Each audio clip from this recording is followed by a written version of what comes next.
Hey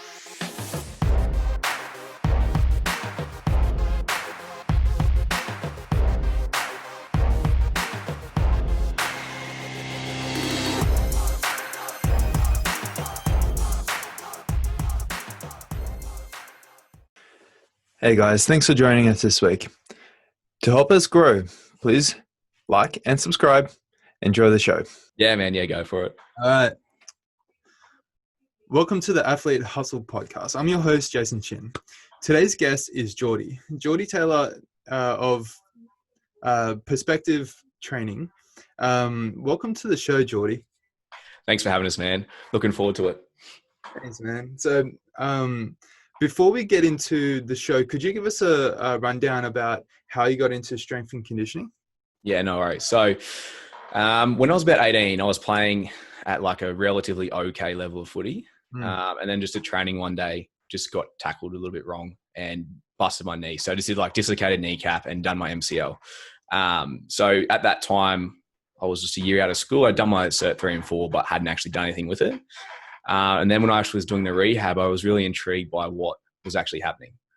Not that looking back, that rehab was good, but it was the experience of doing that rehab and then getting back onto the field, being around other guys that had relatively pretty bad injuries as well at that point in time, and seeing them get back onto the field. I thought that was pretty inspirational and really enjoyed that actual side of it. And then as I got older, I wasn't that good enough to keep going on the footy. So I thought, well, this could be actually a genuine way to stay engaged in sport, and especially rugby league, which is my favorite sport. So that's essentially the early phase of it. Did the typical route, went to uni, did a dual degree in sports science, business management, which was good because that gave me two different ways to look at business.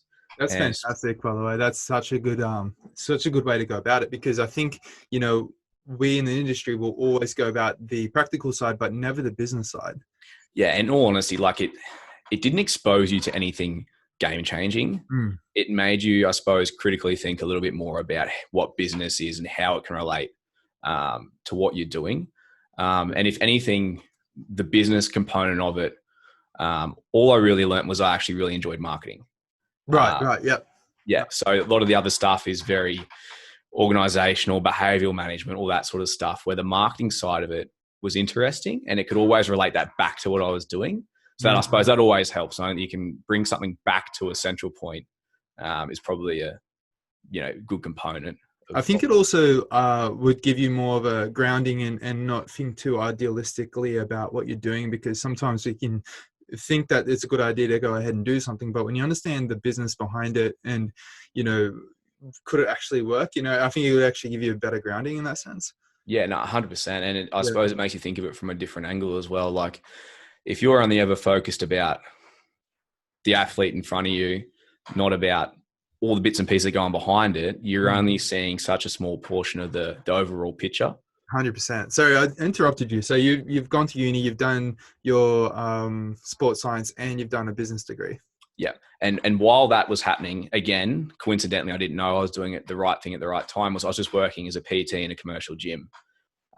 So the other aspect of that was you're getting exposed to working with different people. You've got obviously your general pop, elderly clients, youth athletes, the works. And that whole time you're learning how to talk to different people of different, ages, backgrounds, all that sort of stuff as well. So without knowing, that sort of pieced a lot of my coaching, I suppose, methodologies really early on, without even realizing I was doing it. So that worked really well because you're actually getting the practical application while doing a lot of the heavy theory-based stuff at uni. 100%. And you know what? I think I did much the same thing as you in that sense. And I don't think there's any shame in that at all. I think if you were a guy coming out of uni or out of TAFE and you were wanting to do, strength and conditioning work with athletes, and we both know that that's not as easy as you think it is. It's hard to get your hands on these guys because one, if they're a professional athlete, they've probably already got a strength and conditioning coach. And so they should. And two, and if they don't have a strength and conditioning coach, it's probably because they can't afford one. So exactly. It's quite hard to get your hands on these guys. So I think in the meantime, working with general population people, it really does help develop your skills and in every sense, because your general public are going to come going to propose to you a great deal of different challenges that you're going to have to try to overcome. And then when you see that in athletes, it's much the same thing. You know how to remedy that. I think that's such a good thing.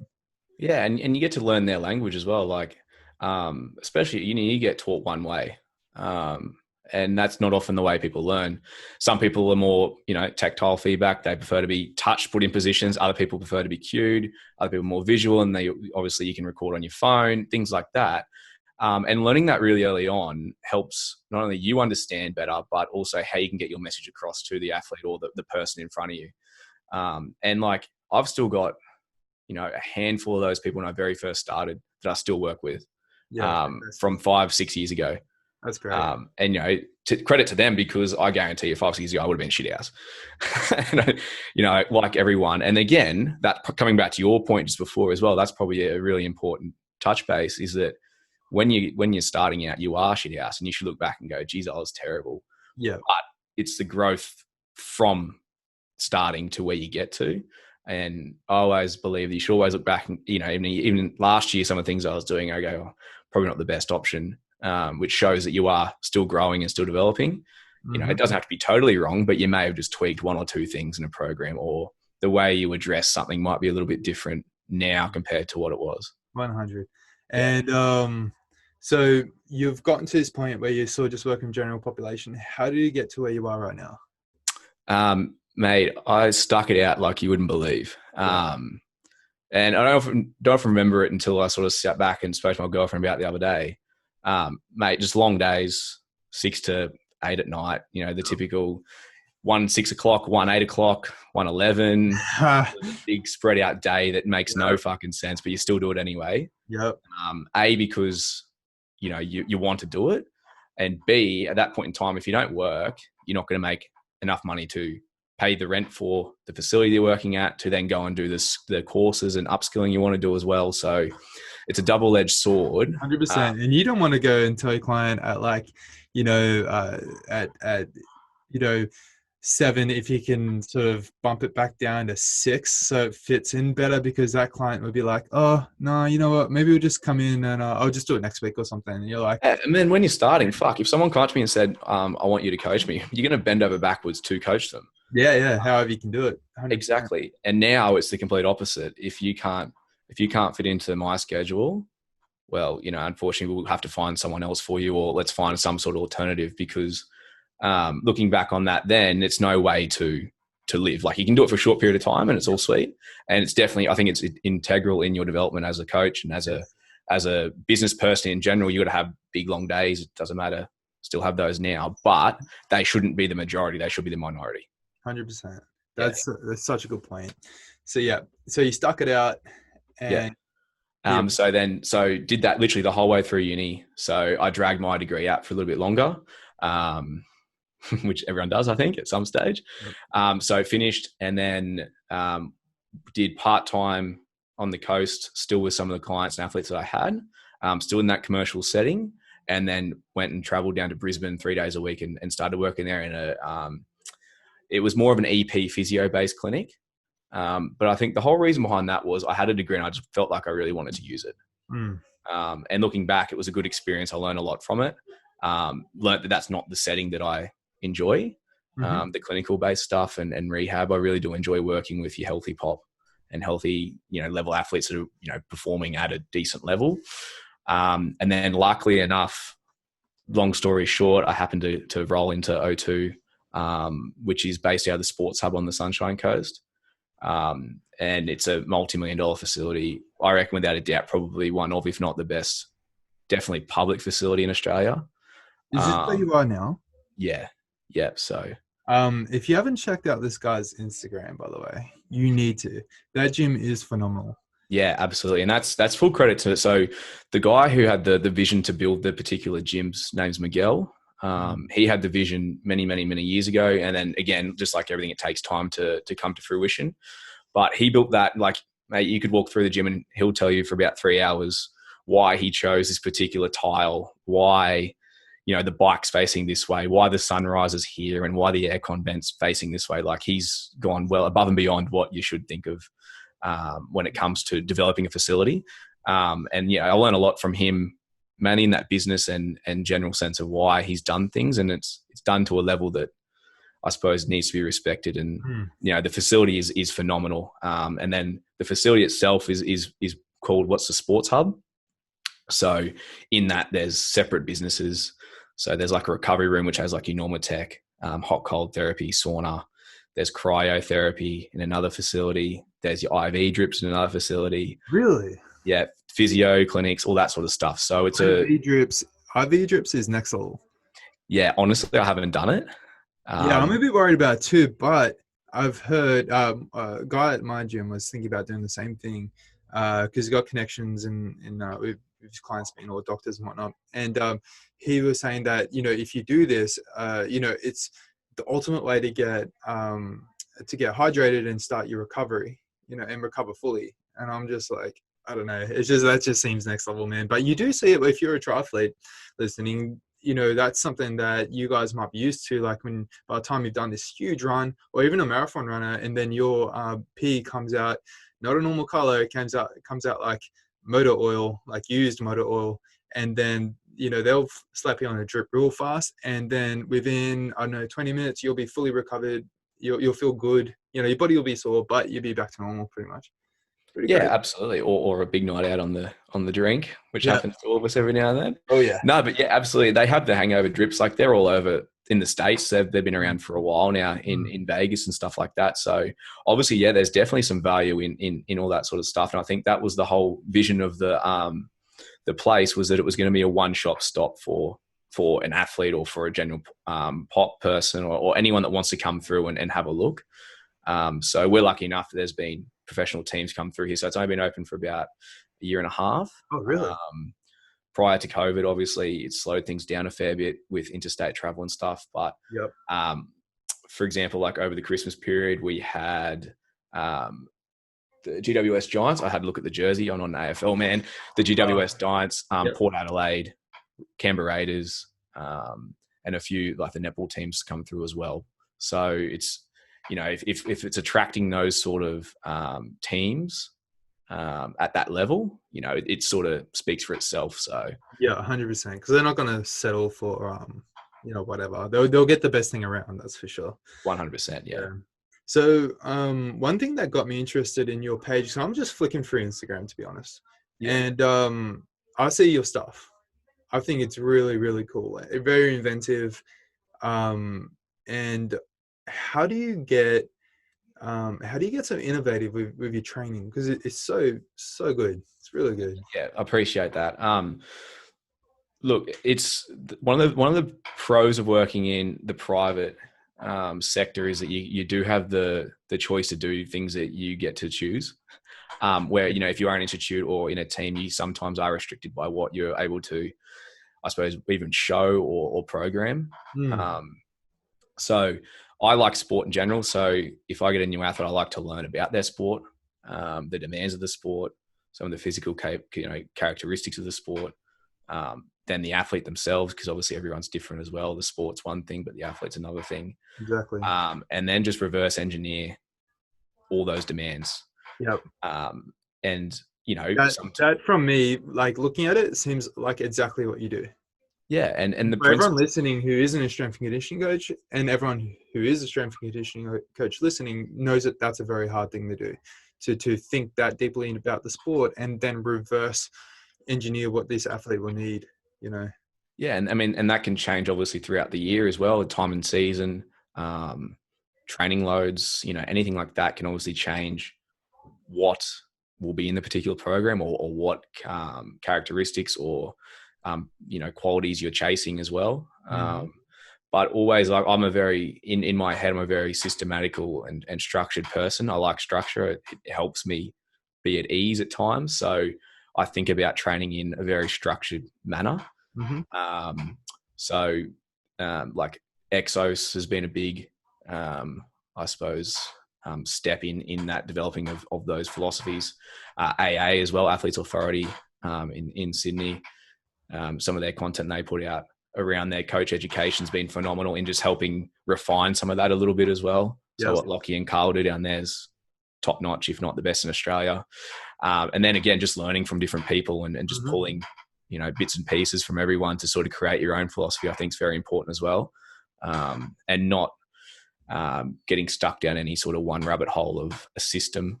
So, like, do you have any influences that you go off of, like, in particular? As far as whether that be like courses or coaches or anything like that, is that what you mean? Yeah. Like, any coaches you particularly like, or? Yeah, I mean, so coming up, no one really. So I'll throw a bit of a story. So when I was still probably second or third year at uni, I still didn't really know what I wanted to do. I was still sort of training general pop with a little bit of youth athletes. And my mate who I played footy with at the time, who was working down at Lift in Sydney, he's Jacob Marsky. Yeah. So Lift's not there anymore, unfortunately. No, I was just about to say that. That's too bad. Yeah, it was seriously, it's one of the, every time I went to Sydney, I'd go visit. So it was a nice gym. It was very small, but it's quite nice. It was incredible. So Cato was the owner of that. It was ahead of its time. Lift. It was. Yeah. They had fat grip dumbbells. They had unilateral leg presses. Yeah. 8 lifting platforms. Yeah. Like the works and top notch equipment too, all Eleco. Not to mention they tried to somehow jam in some gymnastics equipment. I don't know how they did it, but and it was just in that cool. So on like the corner of Redfern, when Redfern wasn't trendy, but now Redfern is trendy. So it sort of was like just that little bit before its time. And so he was working down there, but there was a guy in there called Dan O'Neill. He now lives over in England, and he was training a few athletes in there. And so he exposed me to, I suppose, decent training. At the time, I still was very, very naive and still didn't really have much theory behind me.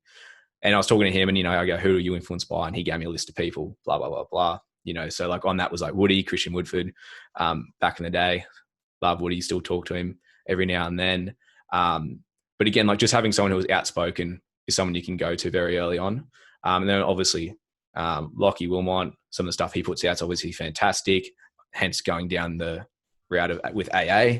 And then also like Luke Edgell, who works out of Cube Gym now.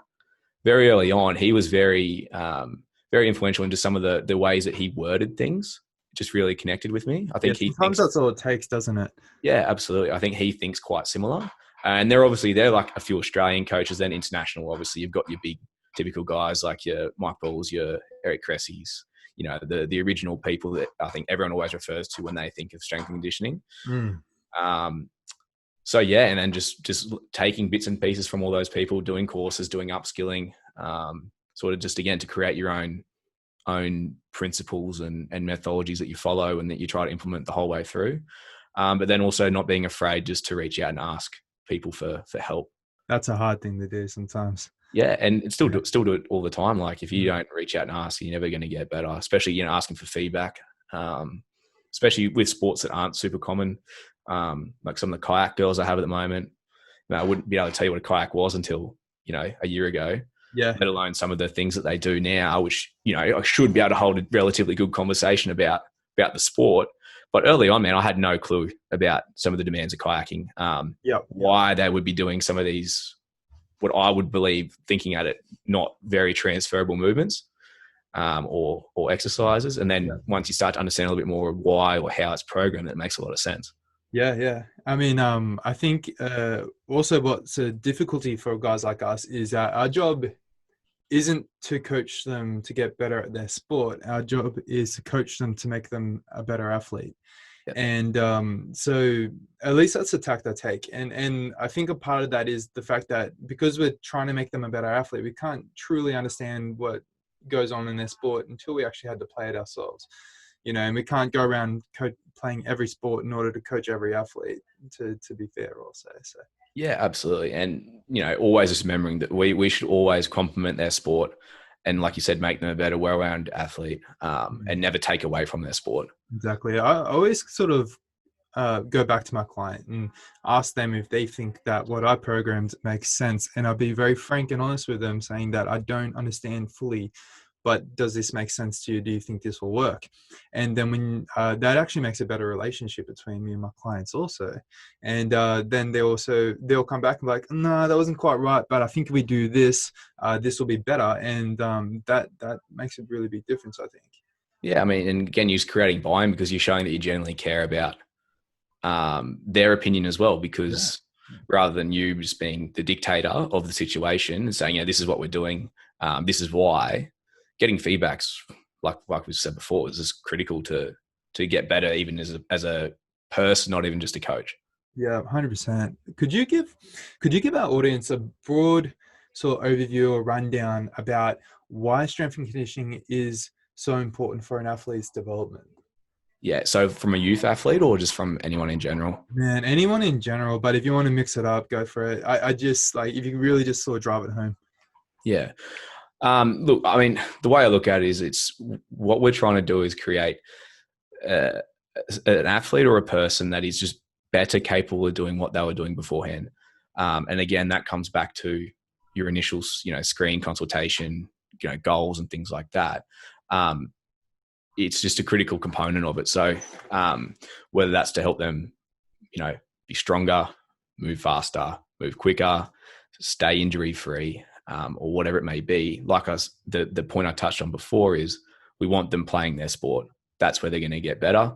That's how they're going to make money. If that's the case, if they're a professional or a semi-professional, that's how they're going to get scouted. That's where all the good things happen for them, not in the gym. But we need to complement those qualities on the field or on the court, whatever it may be, in the gym to help them achieve what they need to do. And that should literally be that's the only point. Just complement what they have to do in the sport. Yeah, and I see strength and conditioning as being a bedrock. It's not optional past a certain point.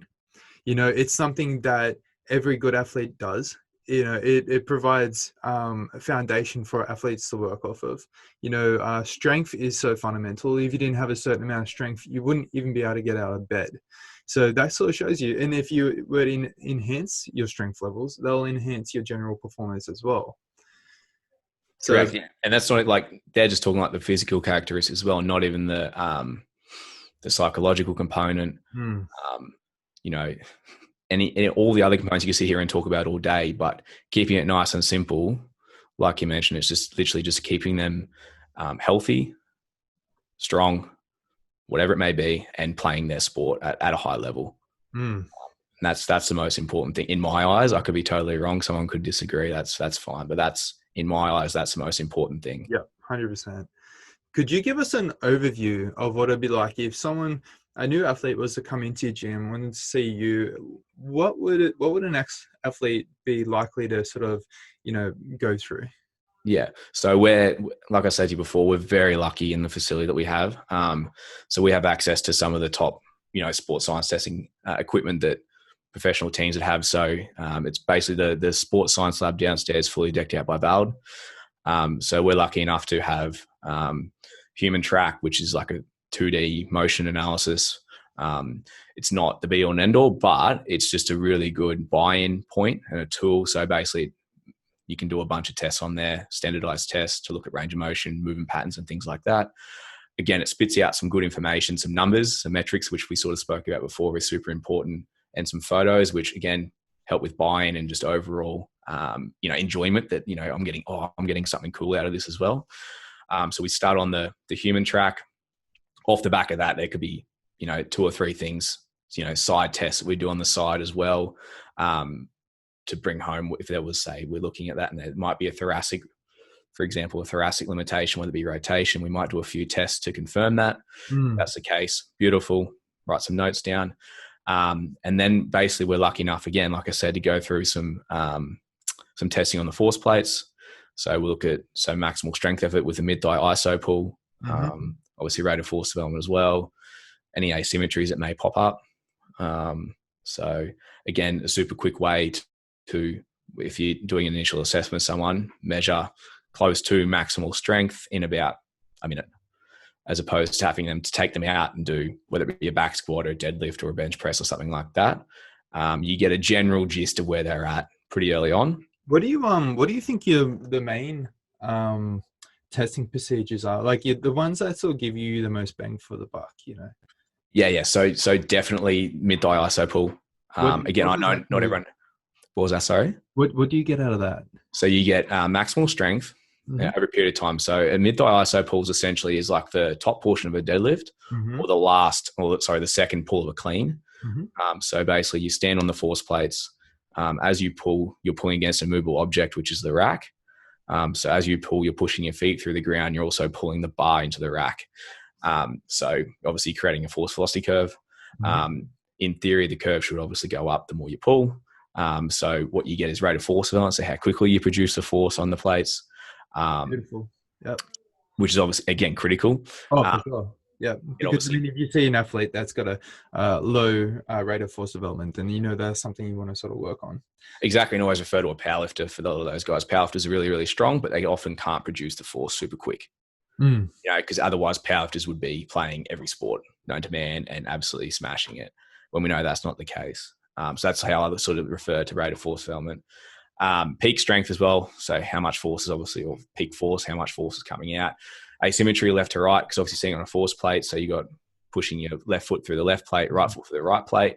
What's your discrepancy for that? What do you think is acceptable?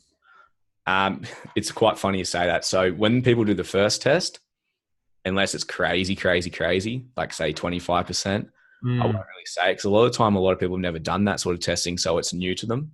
Mm-hmm. So you take it all with a grain of salt. If you then see it when we're doing other tests or other, assessments or movements, when you're watching them with just your eyes as well, you can sort of see these things. Then you may start to bring it up. But yeah, around about that 20% mark. I know if you look at some of the literature around it, 15 to 25% is usually around about the money. Yep.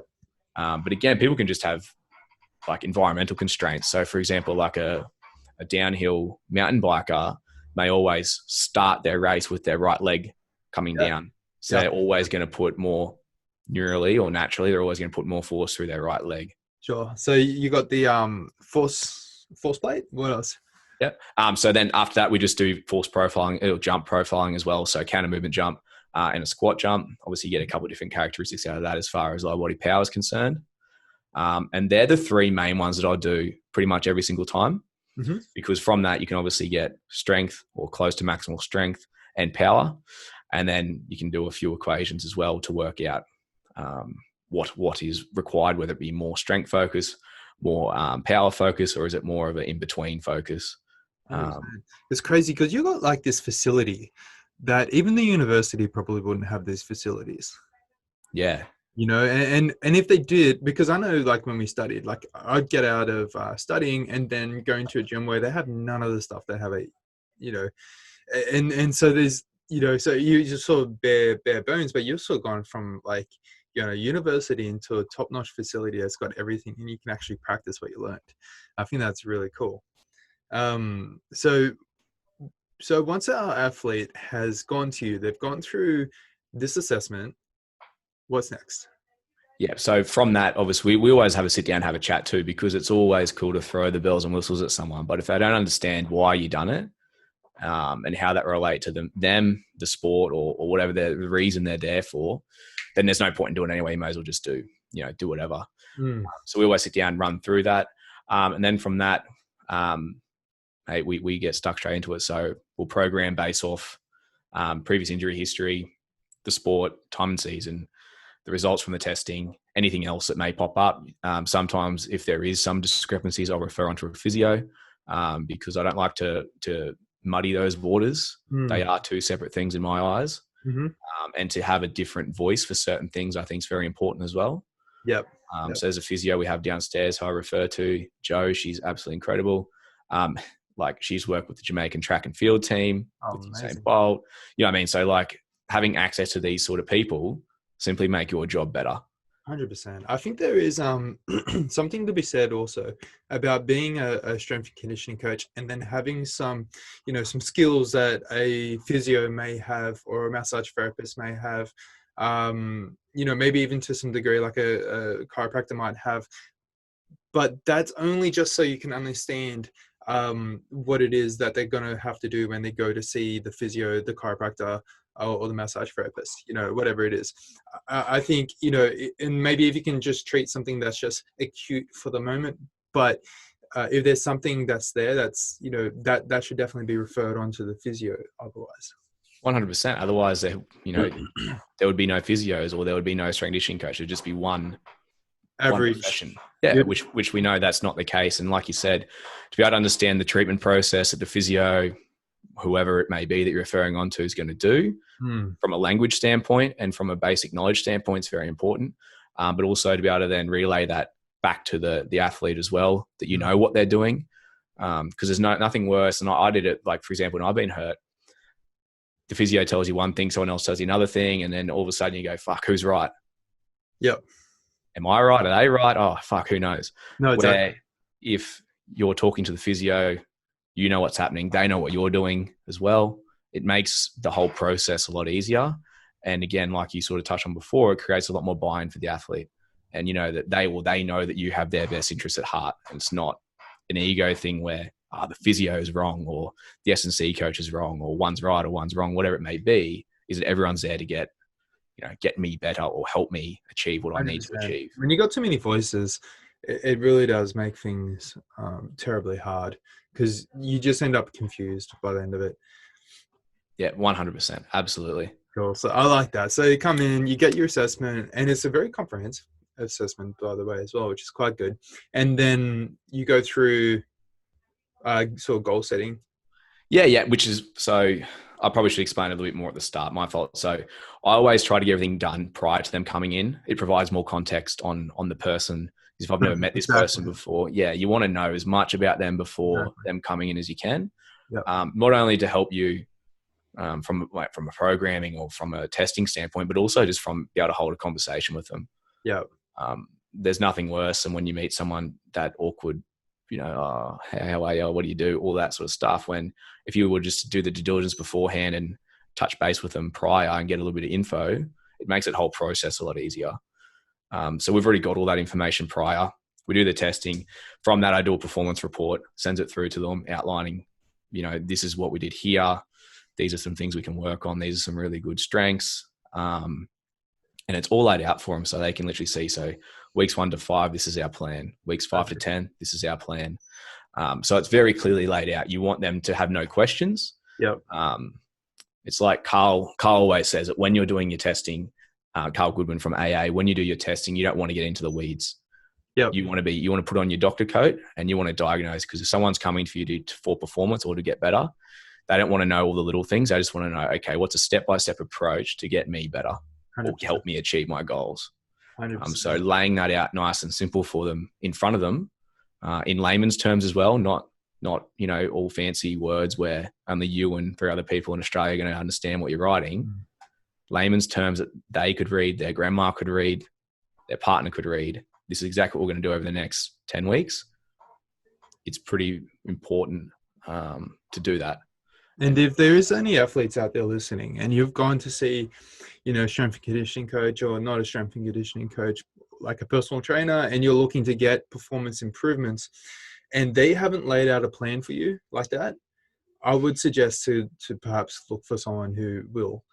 Because if they're going session by session, just making up on the fly, or it feels like they are, that's not going to get you where you need to be. You may see some results by accident, but it's not purposeful, and I don't think that's a good place for you to be. So I'd definitely look into someone like Jordi who actually would do that. So could you give us I sort want to continue down the lines of understanding what strength and conditioning is all about. And I want to use soccer as an example.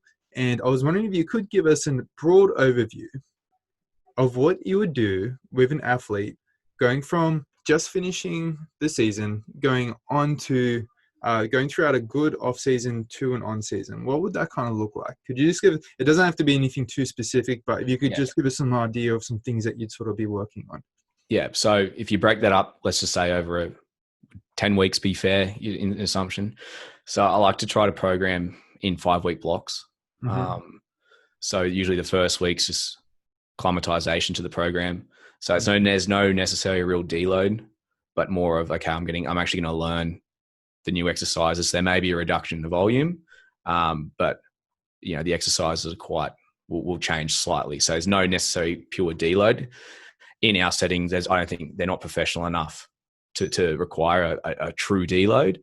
I'd rather play that by a day-by-day basis, where if someone come in and say, look, I'm feeling tired today. Cool. Let's just drop the intensity a little bit or whatever it may be. So again, we do the testing because the point of the testing is not to guess. even though you may have, 99.9% of it right, it's still good to get some numbers to back you up. Mm-hmm. So we do the testing. If something did pop up, well, that's obviously going to be a focus.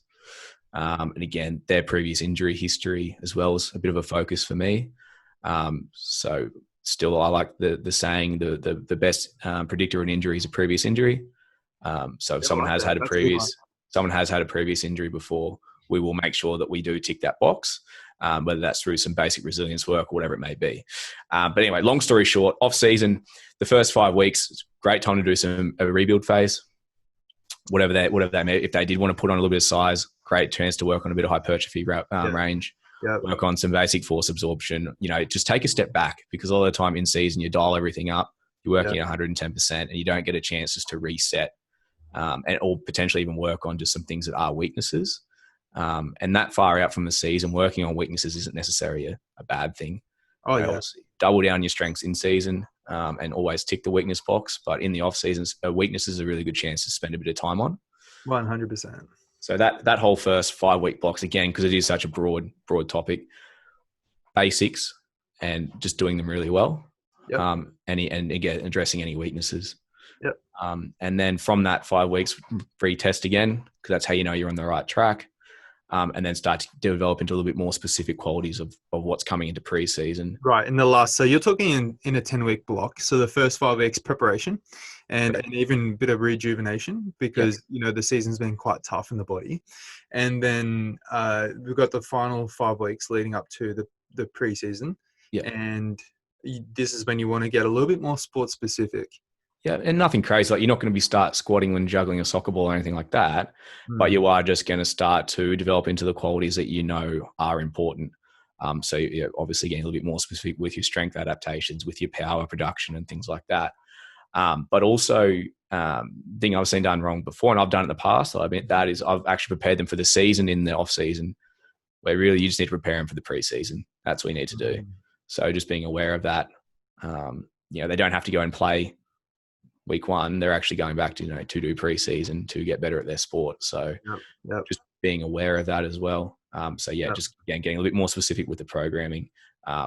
If some running mechanics would need to be implemented, this is probably a really good time to do it as well, because it's not too far away from the season or pre-season where they can actually not see it, actually transfer to the pitch. They can actually see some sort of, I suppose, adaptations or results happen, instantaneously or over a period of time. And I think that's important to a lot of strength coaches that are too afraid to teach running mechanics, change of direction drills and stuff like that in the gym. Yes, a lot of the time people don't have enough room to do it. I fully understand that. But to take someone out onto the grass and run through some basic running mechanics or whatever acceleration drills, whatever it may be, I think it's a bit of a lost art. And I'm definitely not perfect at it. But again, just like we sort of spoke about the physio before, just to be able to know enough that you can get your message across, and it's going to be, I suppose, do no harm and help improve their performance. I think that's 2 very important things as well. 100%. So do you look at, so in this 5 week blocks, is this kind of when you start to sort of go up in intensity or the amount of weight that you end up starting to lift? Is this when you want to start pushing that up, or is that kind of, what are you doing at this point in time as far as and like training age is obviously a massive thing as well. If they're new or they're a younger athlete or younger training age, movement quality is still always going to be number 1. I think movement quality is always important regardless. But if they are a bit more older athlete, we can start dipping into more of that, the higher volumes, higher loads, higher intensities, of course, because that's always going to prepare them better for whatever qualities they're going to experience in the sport as well, at training or in the games. So be negligent not to do that. But again, it is such individual thing. Programming, it depends on how you look at it. I think it's such a very individual, thing that you don't want to just paint everyone with the same brush. And it really is about the person that's in front of you and whatever's happening in their life at that point in time as well. 100%. Yeah, exactly. And you don't want to, I suppose, I've made the mistake of in the past of actually keeping the intensity up, even a little bit too high in the on season. And I think that's an interesting thing. And I think that's what some athletes will do. They're self prescribing training is that, your sport is already beating you down. It's probably time in like your job in the on season will be to help prepare you for each match, each upcoming match, and you are not in a state of preparedness when your body's beat down because you've just one played a game of sport, and then two, come back to the gym and smash yourself with heavy weights, and then that's going to leave you feeling very flat and probably a little bit more open to injury come the weekend. Yeah, absolutely. And I'm a big fan of high-low days as well. So in season, so using the game day model, so game day plus 2 to be one of the heavier days of the week. More max effort. Wednesday be a bit more dynamic effort in general, and then Friday or the day before the game day to be more of a potentiation based session. And again, you can tweak that so that Monday could be more of a regenerative session, so focusing more on unilateral lifts, a bit more hypertrophy to create some blood flow, things like that to aid in that recovery. Again, it just comes down to the person you're dealing with, all the different circumstances. Which exactly. We can only talk generally here, and we can talk idealistically as well. But that's not often the way things go. Yeah, exactly. We will both speak idealistically, I suppose, but sometimes you might come see us and like, well, these situations don't exist in real life sometimes, so we've got to do things a slightly different way. Yeah, exactly. So, and I think everyone loves to overcomplicate things too. So just keeping things the bare requirements is especially when you're talking like we are, that's all you really need to touch on. Obviously there's intricacies and stuff like that you could go into all day. But yeah, you were to go bare bones on a program and you're just some guy listening, like, what are your sort of main exercises? Yeah, so I'll even give you just a rough session outline. I think that'd probably be even more value. That'd be nice. Always movement prep at the start. So if there is an issue, and again, this is where the testing and screening comes so into play, because things that we see in that screen initially, we need, that may need work. That's bang, we'd want it at the start because you get multiple exposure to it throughout the week. So let's just say movement prep at the start. So I like to pick 4, movement or mobility based exercises, and 4, activation or whatever you like to call them, priming exercises for whatever it may be. So let's say it's a lower body session. So whatever, glute bridges, lateral walks. I'm talking really basic stuff, right? Yeah. From that, I like to, whether it be like a little velocity block or movement base. So move something fast, potentiate yourself prior to the session, which I think often people forget or do quite poorly. So again, a lower body session, maybe a trap bar jump into a box jump, something very simple, something you can move fast. A bit of, what do you call it? Oh, God. If you follow my page, I've only been talking about this for like the last 3 weeks. What's the method of training called? Going from heavy exercise to post-activation potentiation. Yes. Yeah. But all it is too, training, if you will. Yeah. It's just to prime you, into the session or whatever it may be. But keeping that something fast and light at the start of the session, just to awaken the nervous system is very important. And then if you're, like I said, talking about a lower body day, B1 or A1, whichever way you want to look at it, is always going to be, whether it be a squat or a hinge, hit your big rocks. Again, depending on what you want to do after it, some sort of accessory or filler. And what are those big rocks for some people that don't really quite understand the lingo? Like, as in like, squatting, deadlifting. Yeah. I mean, for me, as long as there's some sort of knee dominant lift in the session, or throughout the week, I should say, not just in the session. So that would maybe a squat pattern, whether it's a back squat, squat to box, front squat, whatever movement or exercise you pick to get the adaptation you're chasing, that's absolutely fine. You can get way caught up on what exercise you're doing instead of just progressing and thinking, fuck, what actual adaptation am I trying to get out of this? And then a hinge pattern. So whether that be RDL, rack pull, trap bar deadlift. Don't often deadlift a lot with athletes, especially in season, just because it is so hard on the body. But think of it like that. And then obviously, yes, you've got unilateral variations of all those as well. But just having, a variety of those movements spread throughout the week, but having some sort of structure to it as well. Sure. And then, so That's good. That's really good. So those are you're up to B1. Where do we sort of go from there? Yeah. So you got so A1 was a squat. Yep. B1 is always going to be some sort of hinge pattern. Yep. Or an accessory movement that's required. And then that literally follows the way through again. So B1, B2 will be the exact same. Mm-hmm. Usually I like to say, let's say it's a rack pull being a hinge dominant base lift. Yep. I usually like to pair a unilateral lift with it. This is personal preference. So that may be a box step down, squat, single leg squat to box, something like that, where it's not taking up too much time, but it's going to tick a couple of qualities for us. So any of those, you're going to get obviously a little bit more loading through the quads, some coordination, some proprioception balance, all that sort of stuff as well. So just trying to tick big rocks the whole way throughout, multiple boxes at a time. Excellent. And then how would you finish off your session? Again, it depends. So if someone does need a little bit more conditioning component, they will have some ESD, energy system development, at the end of their session. A lot of the time, a lot of the footy guys will do that in season. In off season.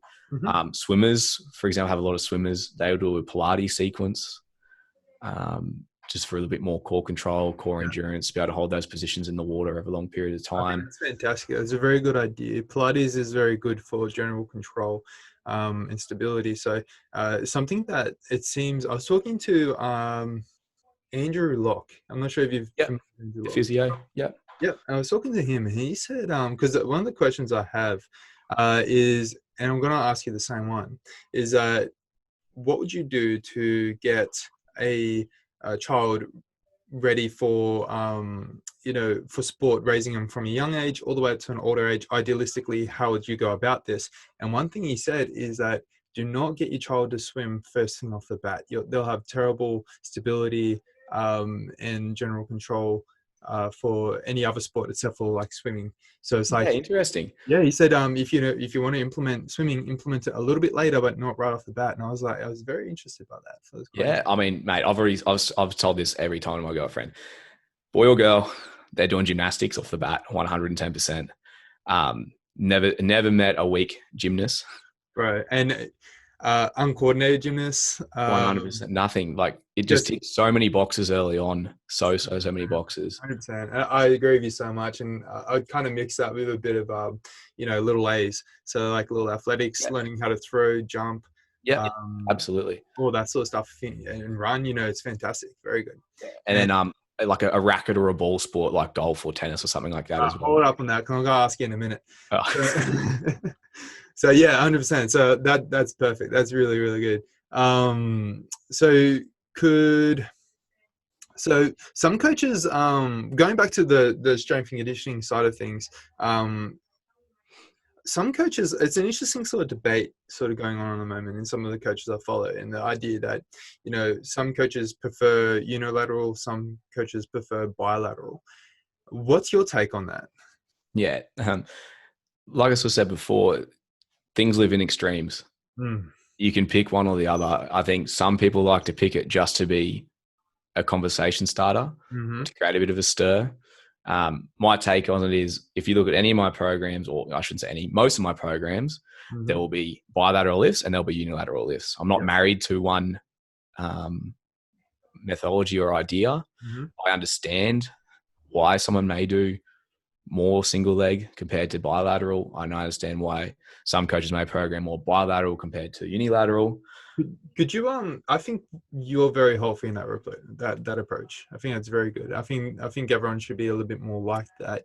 Could you give an idea to our audience about why it'd be important to do bilateral? What sort of benefits would that give you? What would be the drawbacks? And same thing for unilateral.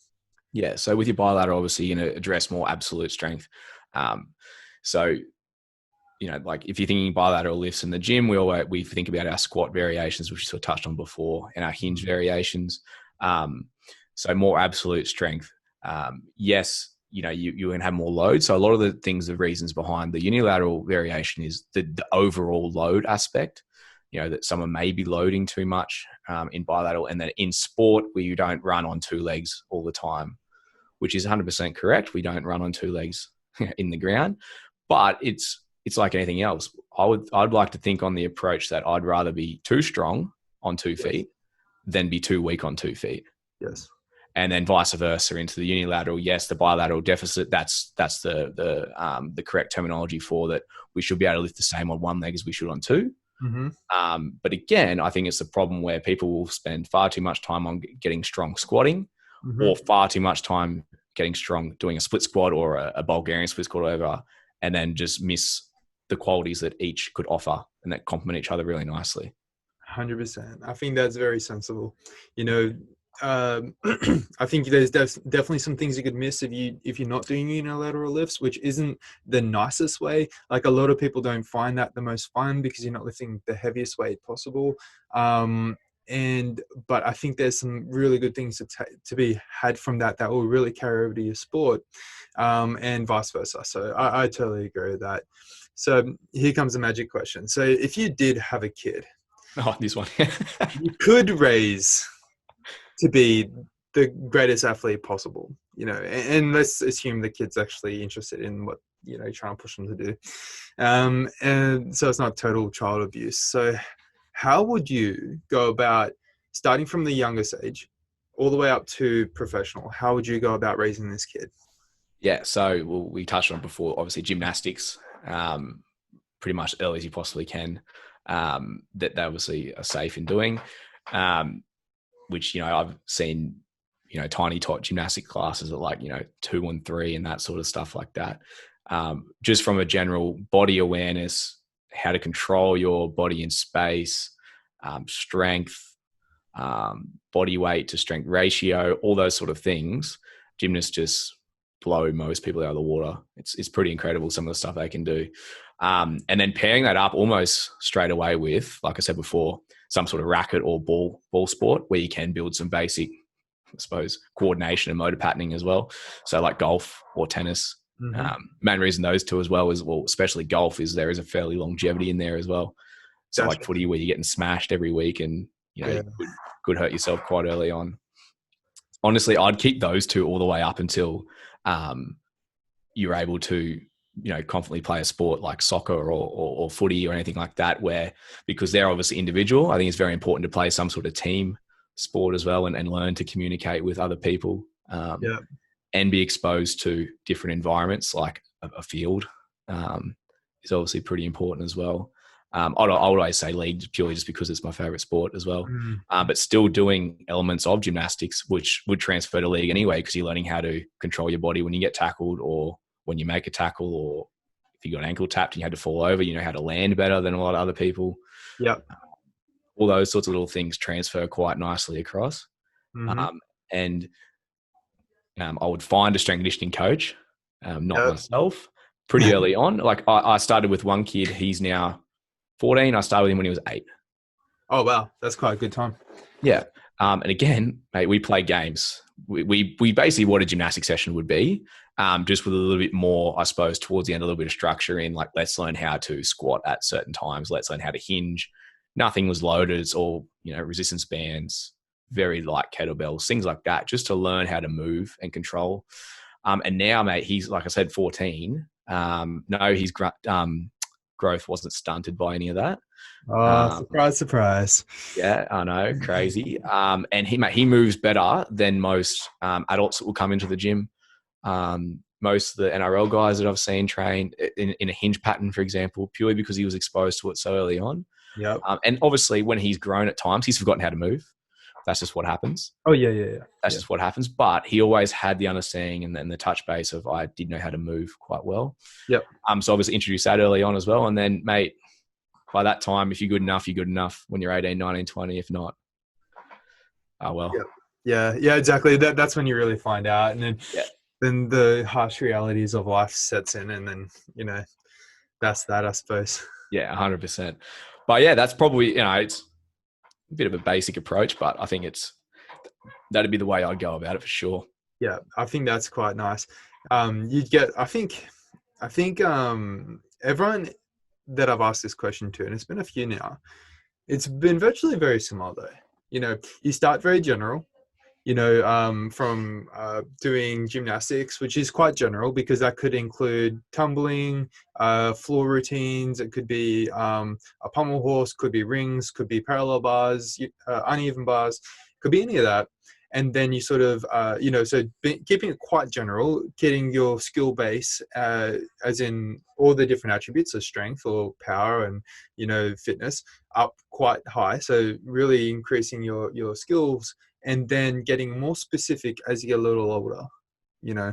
And I think that's quite interesting. And I've talked to some weightlifting coach about this, and I think the general idea came about during the Soviet Union era, where they've kind of got written out in their manuals, so saying that keeping it general to start with, stuff exactly everything we talked about, and then letting the child sort of choose a sport over time, and then getting to the top, and then really like top ages, like getting closer to say, 15, 16, when you start to mature a little bit more, find a sport, or if you found the sport, the position in the sport you want to specialize in, and then get very, very specific in the last, say, 5-6 years or 7 years before they become a professional.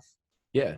I mean, I think the general specific rule applies to training in general and programming and everything. So like the Bondarchuk general specific in regards to sprint training and exposing field athletes to sprint training is I use that rule all the time. Yeah. And I think that applies perfectly to what you just said. Yeah. Yeah. And I think, general, one of my favorite strength coaches says, general improves specific. So if you're generally getting better at different things, different attributes, it'll improve specific things down the track. And you can see that. So if gymnastics will improve your ability to play rugby league, it just will, and for all the reasons that gymnastics gives you. And you could even take that into the strength and conditioning world and be like, okay, so a squat will improve, specific things like running because of the attributes it gives you. So general does improve specific, because you'll never squat when you're sprinting, of course, but it does make you better at sprinting. Correct. And you can better tolerate the ground reaction forces. You may be able to create better stiffness, better contact times, all those sorts of things. So yeah, absolutely. 100%. So, all right. So I think we should leave it there for now. Could you tell us where to find you? Yeah. So Instagram, you sort of touched on it before. So at Perspective Training on Instagram.